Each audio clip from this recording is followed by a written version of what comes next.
ẹ̀yin èèyàn lé èwo lẹ ṣe o ṣàlàáfíà la bá yín o gbogbo lè ń kọ́ ẹ káàbọ̀ sórí channel mi o Mashola Gist TV. Bí a ṣe gbọ́ lẹ́ni o allegedly wọ́n ní Queen Naomi wà confused o nígbà tí kábíyèsí fún wọn ní new church ní Ilé Ifẹ̀. Ẹ̀yin èèyàn lé ẹ jẹ́ ká jọ máa gbọ́ gist tèní. If today is your first time on my channel, please can you go straight and press the notification bell so that whenever I post any gist, you can get it. To my old subscribers, I say thank you. God Almighty will bless you. Òkè òkè lọ́lá yín á máa lọ́lá yín ò ní lọ ìsàlẹ̀ láéláé. Èmi ọmọ yín Mashola. Mo kí yín káàbọ̀ sí orí ètò tòní. Orúkọ mi ni Mashola o. Mo dẹ̀ máa ń sọ Yorùbá àti Èyìnbó lẹ́ẹ̀kọ̀ọ̀kan lórí channel mi. Mo máa ń sọ̀rọ̀ nípa celebrity gist and royal gist. Ẹ̀yin èèyàn lé ẹ jẹ́ ká jọ gbọ́ gist tèní. Allegedly bá a ṣe gbọ́ o wọ́n ní allegedly wọ́n ní wọ́n kọ́ new church fún Queen Naomi. Àwọn èèyàn wá ń bèrè lọ́wọ́ mi pé ṣé àwa sure pé Queen Naomi máa gba church yẹn? Wípé kí ló dé tó jẹ́ pé látijọ́ yìí tí Queen Naomi láwọn ò ṣe mọ́, kábíyèsí á máa kọ́ church, wọ́n á máa fún wọn ní gift ńlá. Ẹ̀yin èèyàn lé lálàkọ́kọ́ mo fẹ́ kẹ́ ẹ mọ̀ pé church kì í ṣe pé ó jẹ́ gift fún Queen Naomi. Ọlọ́run ló ní church. Ọlọ́run ló ní church o, kì í ṣe èèyàn. Anybody tó bá kọ́ church ó kọ́ fọ́lọ́run ni. Ẹ dẹ̀ mọ̀ pé Queen Naomi iṣẹ́ Ọlọ́run náà appreciate jù láyé wọn. Wọn ò fi iṣẹ́ Olúwa ṣeré rárá. So pé kábíyèsí kọ́ church, Queen Naomi ò lè ṣe kán má gbà nítorí pé iṣẹ́ Ọlọ́run ni. Tó bá jẹ́ mọ́tò a lè ní wọn ò ní gbà, tó bá jẹ́ ilé ni wọ́n kọ́ fún wọn a lè ní wọn ò ní gbà, but church ẹ rántí ìgbà tí kábíyèsí kọ́ altar tí wọ́n ní kí Queen Naomi wá yà sí mímọ́, tí Queen Naomi refuse láti lọ. Ẹ gbọ́ nǹkan tí bàbá wọn sọ fún wọn, bàbá kábíyèsí.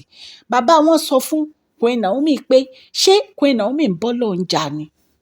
Kíá ni Queen Naomi lọ síbẹ̀ lọ́lọ́ ya altar yẹn sí mímọ́. Ẹ̀yin èèyàn lé Queen Naomi máa gbà á nítorí inú Queen Naomi máa ń dùn sí iṣẹ́ Olúwa. Ẹ mọ̀ pé ẹni tó bá ń ṣiṣẹ́ Olúwa ọ̀nà ó máa là fún ni. Ọlọ́run máa la ọ̀nà fún ni lọ́tùn àti lósì. Ọ̀nà ò ní ever dí mọ́ irú ẹni bẹ́ẹ̀ láíláí. Nǹkan tí Queen Naomi fi máa gbà nìyẹn. Ẹ̀yin èèyàn lé ẹ̀yin náà mọ̀ wípé nǹkan tí Queen Naomi cherish jù láyé òun ni kán ṣiṣẹ́ Olúwa.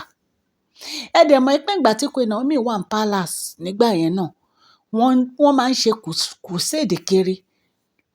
Wọ́n máa ń lọ sí ìlú oríṣiríṣi láti lọ ṣe crusade. Nínú palace ń bẹ̀ gan wọ́n ń ṣiṣẹ́ Olúwa. Mo dẹ̀ mọ̀ pé nǹkan tó mú kábíyèsí kọ́ ilé Olúwa yìí, ẹ̀bùn ńlá ni wọ́n fún Ọlọ́run. Inú Queen Naomi dẹ̀ máa dùn sí gan nítorí pé kì í ṣe inú Queen Naomi nìkan ló máa dùn sí, inú Ọlọ́run gan máa dùn sí kábíyèsí. Ẹ̀yin èèyàn lé ẹ̀yin náà mọ̀ pé Queen Naomi ní church ní Àkúrẹ́. Queen Naomi dẹ̀ máa ń lọ sí Àkúrẹ́ every Sunday láti lọ worship. Ẹ dẹ̀ mọ̀ pé kábíyèsí ń gbégbèsè láti mú Queen Naomi padà wá sínú palace. Nǹkan tí kábíyèsí fi kọ́ church bí mo ṣe rò ní o, bẹ́mi ṣe rò ní o. Mo rò pé nítorí pé kábíyèsí mọ̀ pé kò ní wá convenient fún wọn láti máa lọ sí Àkúrẹ́ máa lọ every Sunday ni kábíyèsí fi kọ́ church yẹn sí Ilé Ifẹ̀. Ṣé wá rí bí mo ṣe wá ń rò? Kò wá ṣe Ilé Ifẹ̀ nìkan ni wọ́n ti wá máa ní church yìí o. Wọ́n máa ní anywhere in Nigeria. Even gan tó bá yá gan wọ́n á tún lẹ́ka sí òkè òkun ní agbára Ọlọ́run. Kábíyèsí gift tẹ́ fún Ọlọ́run yìí gift tó lágbára ni o. Mo dẹ̀ congratulate Queen Naomi, mo bá wọn yọ̀. Ọwọ́ yín ò ní kan ìsàlẹ̀ láíláí kábíyèsí.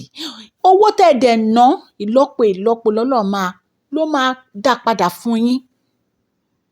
Inú mi máa ń dùn téèyàn bá ń gbé iṣẹ́ Ọlọ́run lárugẹ, téèyàn bá ń ṣe iṣẹ́ Ọlọ́run. Nítorí pé gbogbo ẹni tó bá ti ń dá sí iṣẹ́ Ọlọ́run, tó ti ń fún, tó ń gift, ọwọ́ wọn ò lè gbẹ. Kábíyèsí ẹ ṣeun gan-an ni. Queen Naomi, congratulations. Kò easy láti jẹ́ mínísítà Ọlọ́run. Kò easy.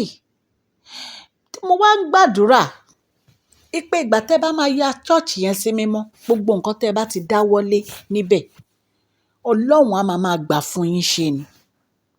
Gbogbo nǹkan tẹ́ bá ti ń tú báyìí, ó máa tú ni. Ní agbára Ọlọ́run. Congrats once again. And Kábíyèsí, thank you so much. Gbogbo ẹ̀yin ará ilé, bí a ṣe gbọ́ allegedly nìyẹn o, la ní ká mú wá fún yín. Ọlọ́run Elédùmarè á wà pẹ̀lú gbogbo etí tó ń gbọ́ mi o. Òkè òkè lọ́lá yín á máa lọ. Ọlá yín ò ní lọ ìsàlẹ̀ láéláé. Èmi ọmọ yín Máṣọlá, mo ń dúpẹ́ lọ́wọ́ yín. Please share this video, like and subscribe. God bless you all.